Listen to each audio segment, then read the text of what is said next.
السلام عليكم ورحمة الله وبركاته. بسم الله والصلاة والسلام على رسول الله.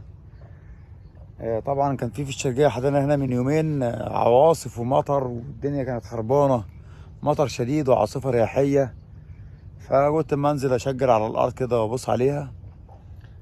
يعني الحمد لله، اللهم لك الحمد ولك الشكر يا رب. الذرة اتبهدلت ونامت والسمسم باظ والدنيا. الحمد لله الحمد لله. تعالوا اتفرجوا معانا، شوفوا الجل، شوفوا يا جماعة اللي حصل في الارض ايه.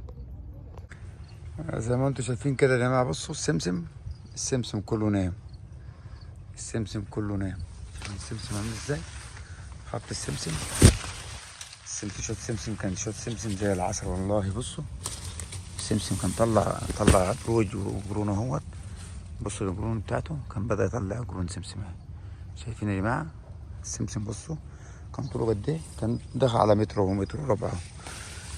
نام السمسم كله، السمسم كله نام، والذرة كلها نامت.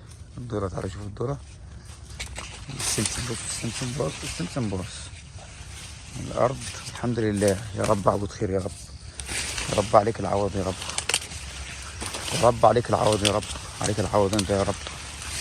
يا رب عوضنا خير يا رب. اللهم اجرني في مصيبتي واخلف علي خيرا منها. اللهم اجرني في مصيبتي واخلف علي خيرا منها. بصوا الذرة يا جماعة، الذرة طلعت 3 متر اهيت ونامت كلها. الذرة كلها نامت اهي. الذرة كلها نامت والسمسم باظ والزرع بتاعي باظ والسمسم. بص، اللهم لك الحمد ولك الشكر يا رب. الفول، بصوا الفول، ارض الفول. بصوا الارض عامله ازاي، ميه طبعا. دي كانت، بصوا الارض عامله ازاي، كلها ميه.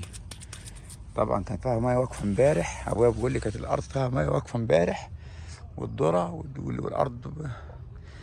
يلا الحمد لله. يا رب اخلف علينا يا رب. الحمد لله الحمد لله. دايما اقدار ربنا كلها خير، ودايما اللي ربنا بيجيبه حلو. ما ربنا عمره ما جاب لواحد فينا حاجه وحشه. فدايما وما اصابك لم يكن ليخطئك، وما اخطاك لم يكن ليصيبك. واعلم ان الامه لو اجتمعت على يضروك بشيء فلا يضروك الا بشيء قد كتبه الله عليك. واعلم ان الامه لو اجتمعت على ان ينفعك بشيء فلا ينفعك الا بشيء قد كتبه الله لك. طبعا في نهايه حديث النبي صلى الله عليه وسلم، رفعت الاقلام وجفت الصحف. الحمد لله. السلام عليكم.